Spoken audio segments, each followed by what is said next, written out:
Welcome back, everybody, and welcome to Inspiring Boys, Empowering Fathers, and Transforming Lives. I'm here today with my co-host, Dr. Jim Brown, and my name is Lynda Yardley. This is our third podcast in the series, and today we're going to talk to a dad, talk about, the techniques we've talked about, and maybe some other great tips you may have, and talk about how it actually works. Now we're going to just kind of review some of the theory that exists, just to make sure that advice we're giving you is something that a real dad may be using or not using. We talked about parenting styles. We talked about, dads should speak face to face to infants.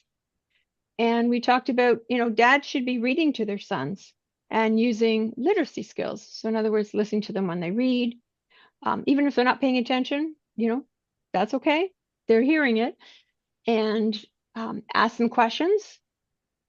And then use some critical thinking. This is where we get into literacy instead of reading. So that's listening, imagining, interpreting. Jim, did you want to add anything there? Well, I think it's critical. We're not suggesting that dads should be trying to teach their sons to read when they're 3 years old. We're talking about the whole concept of literacy skills, because that's what people need. They need that wider, and that involves listening. It, as it indicated there, interpreting, a whole variety of things. And then as they become a bit older, they will develop the skills to decode words and to read them. At the same time, and I'm taking to the next issue here, it's really important for boys to see the adult males in their life, such as dad, reading. If they don't see dad reading, then they have an image that they keep with them as they grow up, that reading is really something that girls and women do. Well, if we want boys to have a commitment to reading, it's important that they see these role models in their lives, like their dad, reading. And I'm not talking about reading a book to me. I'm talking about reading in the broadest sense. And that brings us to the next one, and that is if in your home you have a culture of reading, that is, there are books around and people read the books and people involved with that, it's part of culture because the way we do things around here. So if the way we do things around here is we do a lot of reading, whether it's in the form of books or from computers or whatever, that becomes a way of life. It becomes the way we do things. So we also need to identify reading as something that men do, and hence that boys will want to do. Now, one of the issues here is that we should provide reading materials that have male characteristics, so something that boys can identify with. And of course, I ended up writing some children's book for boys, and of course had male characters. And I think we may talk about that a little further later. And of course, it's important that children have a personal ownership of those books. It took me a long time to learn that. And as part of creating an affinity for books, a commitment to books, if you'd like, a love for books. And so that young boys may grow up asking others to read to me. I can't read yet, but could you read my book for me, please?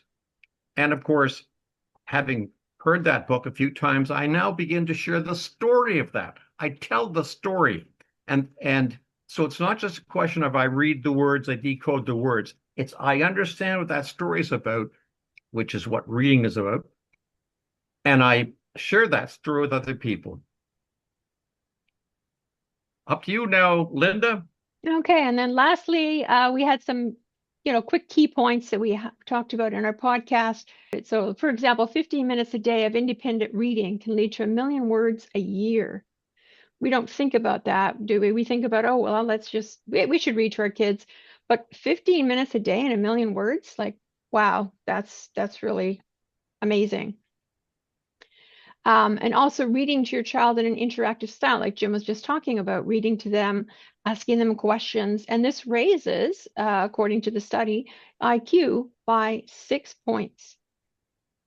And So that's just really significant. It's significant. We're talking about lifelong difference we're making for children when we're dealing with them in their really early years. We can't just say, oh, well, they're just babies. No, it's more than that. And we read to babies. We don't only read to 2 or 3 year olds. We read to babies. I would even go so far as to say that if if my wife is pregnant, I'm probably going to read to the baby before that baby's born. It's all part of how this works. And the effects are felt lifelong. What we're going to talk about now with our guest today is we're going to talk about how these ideas work in practice. So our volunteer for our presentation this evening is Ryan Wavell, who is the father of 2 young preschool aged boys. And I'm going to turn it over to Ryan to tell us a little bit about himself and his family. Well, yeah, so my name's Ryan Wavell. I'm 31. I've got 2 boys. They are 3 and 1 year old. Um, and I have a fiance as well. So there is the 4 of us, and then we have some cats at home as well. My 2 boys, they're absolutely spectacular, but I work full time from Monday to Friday, so I don't see them a lot. They spend time together with their aunt, who takes care of them during the week, and that kind of makes up our household. So we do keep the boys like always being educated, though I would say like throughout the day, whether it's with their aunt or their mother or me. We're all very proactive in teaching our boys just anything in general. But yeah, that's just a little bit about me. Now we're Yeah. going to ask you, Ryan, going to ask you a few questions about that are related to these slides that we just Yeah. showed. And so the first question, I'm going to ask the first one, then I'm going to turn it over to Lynda. But the first one is, have you ever, do you look at face to face with your boys when you speak to them? Yeah, I never talk to them from just standing at my full height while they're on the ground. And most of the time I'm always either getting down to their level or a lot of times I'm picking them up. Jack, not as much. I've been getting down to his level. He's 3, right? So he's a pretty tall kid, so I like to get down to him. Whereas Jamie, he's only 1, so I tend to pick him up and we'll have him up when I'm talking to him. But yeah, I always speak to them on their sort of level, and they're they're very receptive, I find, to generally anything that I'm talking with them about. They're just happy to have that interaction when you can really just like look them in the eye, and they just always get such a bright smile. See, now that the interesting part of this is, I'm delighted with your answer, but the interesting part of it is, um, the research tells us that babies and obviously older children as well, but certainly babies actually watch your face when you're talking to them. And Mhm. and so listening for a child that age is not only something with the ears, it's something with the eyes too. They Yeah, watch your mouth. They watch your mouth move. And this is yeah, developing literacy. So what you're doing is really helping. It's really significant. And that pays off for the rest of their lives. So way to yeah. go. That's what you need to be doing. Okay, Hey, question 2. You're on, Lynda. okay. So you talked about, how your wife and your aunt is there. And so they're always with people. But what about you? Do you read to the boys, and do they look forward to story time, or how often do you read to them? yeah, so because I'm working from like sometimes I get home late, but generally Mm-hmm. uh story time is kind of reserved for dad. I Oh, read great. 3 books to my boy every night before bed. Whether I think I might take a Saturday or Sunday off. Sometimes I let mom read the books, but that's kind of just been my thing, just because ever since when we had when we had our first one, uh, I wasn't on mat leave, so the fiance was, and so when she was be at home with the boys, one of the things that I could do to kind of give her some time away and to finally get away from just taking care of the boys all day, would just be that time before bed. So I love spending. I love my boys so much. They it's really quite funny because my oldest, the 3-year-old, he's quite a daddy's boy, so he's Mhm. very much like a suck for me. Uh, you're trying to run into the hey buddy, hi. That's a great one. I What's love your it. mother? He's been Right on. he's been Right refusing on to sleep cue. lately. Um, but sorry. Oh, no problem. We're kid friendly. That's Hi why we're buddy. here. Wait, you want to say hi? So that leads it. I'm going to take you. That's Hello. exactly what I was hoping would happen. So it takes the next one, and that is when you're reading Yeah. or sharing a book with a child, either either when you're reading or sharing a book with your son, you're also bonding with that child, Yeah. and the evidence suggests that um, a child is going to develop a positive feeling about the reading activity of a book Yeah. because of the bonding that child has felt with you. Like I'm Yeah. holding you on my lap. Well, Yeah. holding me on the lap is great. Yeah. And what the research shows us is that even in but as your children get older, even Yeah. when you're not reading to them, the child will very often take a book and sit on that chair that you're sitting on Yeah. He with does. that book because he gets that feeling from the book, Yeah. He the feeling of so you touching him. yeah, we have a probably about a 4-foot bookcase in the hallway between our bedrooms and the kids' bedroom, and it's basically full of just the kids' books. So Jack has some of his favorites. One of them is like an animal search book. So his I don't know if he's reading or if he just has an amazing memory because he will point out animals and say what they are with like whether it's a fox or a rabbit or an owl or a whale. He knows like just the amount that he will point out in a book and say, I'm almost stunned, and I think he's reading because we've always made it such a habit to read to him with these books and even just have him he just has always had an affection for these books as well. And Jamie's starting to really come around to it as well. He will be like just crawling and he'll get to the bookshelf and then like, okay, come here, like because he'll just start pulling books out. I'm So going to yeah. turn questions 4 and 5, both 4 and 5, over to you, Lynda. That's really great, and I guess it kind of goes with the having an environment that has an affinity to books because the books are available to them, and they know if they go over there Mhm. and even though they're pulling them off the shelves, we all know what that's like and have to clean them up afterwards. But Yeah. they know that if they pull them off, they're going to get your attention, and then they're going to have Yeah. this special bonding time with you and the story. So Yeah. yeah, that's a great example of trying to create an affinity for books in the home. Mhm. Yeah. So I guess and shifting it a bit from just not just reading, but like does your son does he tell you stories, like stories about what he did today, or does he tell you stories Yeah. about his adventure story or a book he read, or why this book's his favorite? Is it the opposite where he can tell you stories? Because this is where the literacy piece comes in, right? Mhm. You read to Yeah. him, and then he needs to be able to take that information or that ability to tell stories, maybe not the exact same Mhm. story you read to him, but a story that about his life. Oh, here's what I did today. Guess what? Mhm. So, do you find that happens also? Yeah, yeah, he has started to just kind of if I say, "Hey, what are you doing?" like he'll just be like, "Oh, I'm going over here and I'm like playing with this," or he's always been so vocal. Mm, And it was kind of funny because with Jamie, we found that he wasn't quite as vocal, and that was just kind of his personality. yeah, Uh, but like now he's becoming so much more vocal, just like Jack was. So it seems like he just took some time to come out of his shell, as it were. But they yeah, Jack had started to just be like, you can basically ask him any question, and he will start talking to you full out, almost like a full out sentence.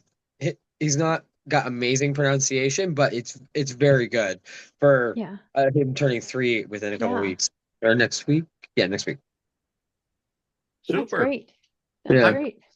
I'm going to ask you, do you have any books that you would identify as being books for boys, where boys are the Well, main character? I happen to have these wonderful books that were written by his great granddad that we read to him quite often. Um, Good answer so far. yeah, And who would that yeah, be? I wonder. Um, but yeah, no, so those are the main ones that I really like sticking to those ones because they do have the male character Yeah. present so well in the book. But for most of the part for Jack's books, he's really just been so into animals and stuff like that. But we do Yeah. really stick to certain books with like he knows like he knows the difference between boys and girls and stuff like that. He because like when we do animals and stuff like that, like we have like the cow or the bull or like you have a hen and a rooster. So like stuff like that. So he does identify that there's different genders and stuff like that.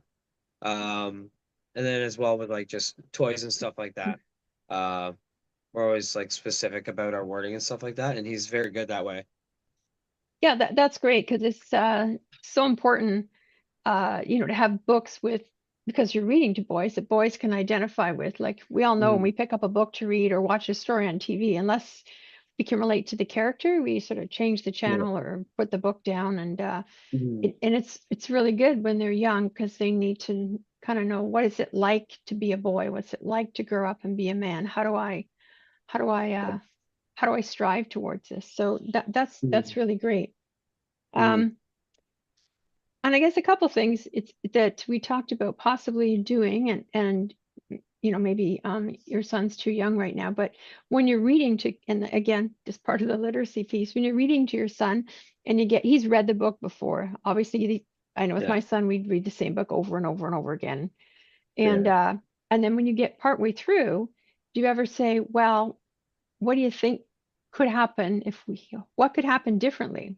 Like, so if if the guy in the story is Jack and you know, he's doing one thing, do you ever try Mm, saying, well, could you suggest what else could Jack do besides, chase the cat up the tree? What else could Jack do? Or whatever the story is.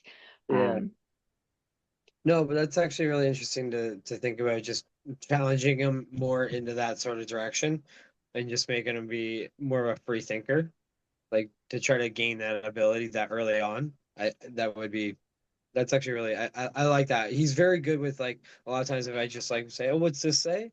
Like because he's read that book, he knows what those words are, so he can read the story and understand what's going on. And even without the words, he'll point out in the pictures of like, "Oh, this bunny's hopping, something like that." You know what I mean? He will point yeah. out details of the story that aren't necessarily literally apparent. He will point them out throughout the story. So he's very good at telling the story even in his own words. And that's significant, but because that's related to this whole concept of literacy. Mm, Um, if you literacy is not just picking up a book and decoding the words on it and saying, well, this is what the word says. It's mhm. about understanding the idea of stories and how these all hang together. So that's all part of it. Now you said you have cats. Yeah. You've obviously looked at the book, The Adventures of Jack and Gizmo, Yep. um, and you have some cats. So it's significant because Mhm.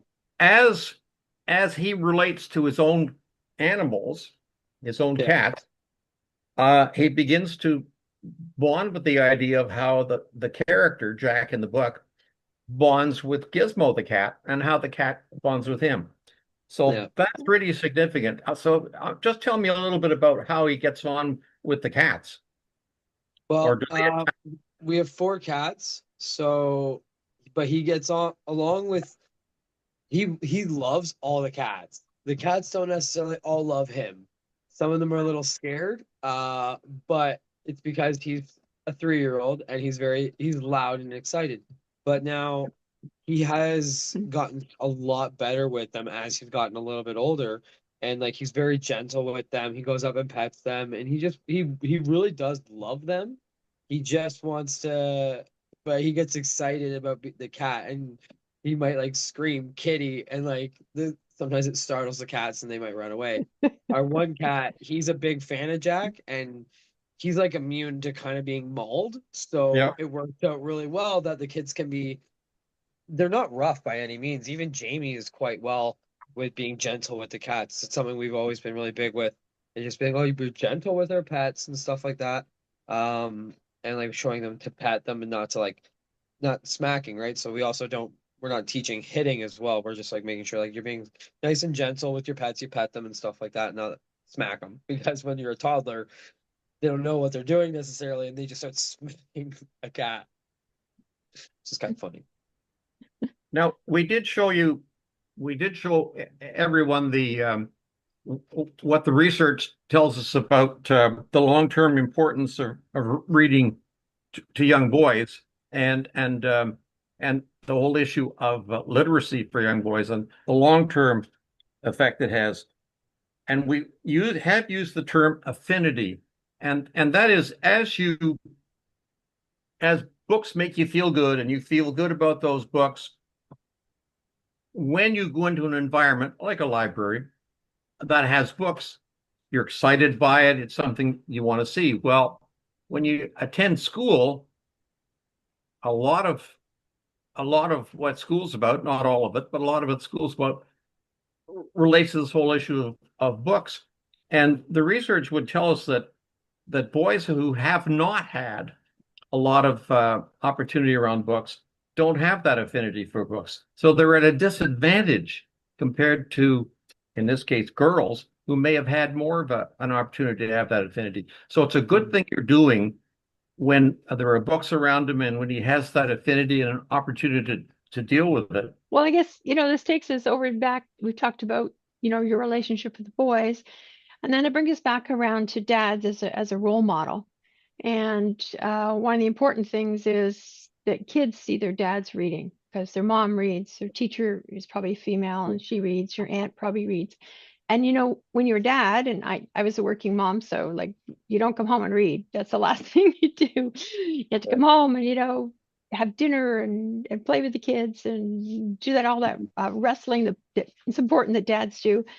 But did your kids ever see you reading? And I know in this more technological age, like even if it's reading, I don't know, the internet news or an iPod or, I don't know, a book, a newspaper. I wouldn't say it's a common thing by any means. Typically I try to, when I am spending time with them, I'm typically not on my phone. And like you said, the first thing I do when I come home from work isn't reading. When I do read, it's typically like 20 minutes before bed, kind of to calm down at the end of the day. So that's on the weekends, that's something I could definitely change to like when they're playing and like they're having their playtime in the afternoon, I can easily just go sit in the living room and be like reading rather than just getting involved with them because they do happily play on their own. But I also most of the time we just start playing with them just because I don't see them most of the week, so I try to make the most of the weekends sort of deal. Yeah, But reading, and playing with them is important, as Jim has probably talked about in his book, and Warren Farrell talks about in his book, The Boy Crisis. Um, Especially for boys, they need to have that rough play. And as yeah, moms, we go, oh, he's gonna get hurt, right? But they need to, apparently part of that rough and tumble play is when they're playing like that, um, they start to learn boundaries. Okay, so you can be rough, but this is where the line's drawn. So they learn how to draw the line and how to take turns and um, you know, that type of thing that if they don't have that play with the dad and with the dad, it's important. And that's really good. So we don't want to take away from that. So you can, you know, show them how to read. It's just trying to balance so many things. And yeah. sounds like you're doing a lot of great things. Thanks. You're doing the right things, Ryan. You're giving I try. all the way. Way to go. So I guess lastly, do you have any thoughts or anything else that you do, Ryan, that you could share with other dads that, I mean, you may think it's just normal, but maybe other dads don't think to do these things, or anything that you think is important? Not to put you on the spot, but if there's anything else we Um, haven't covered.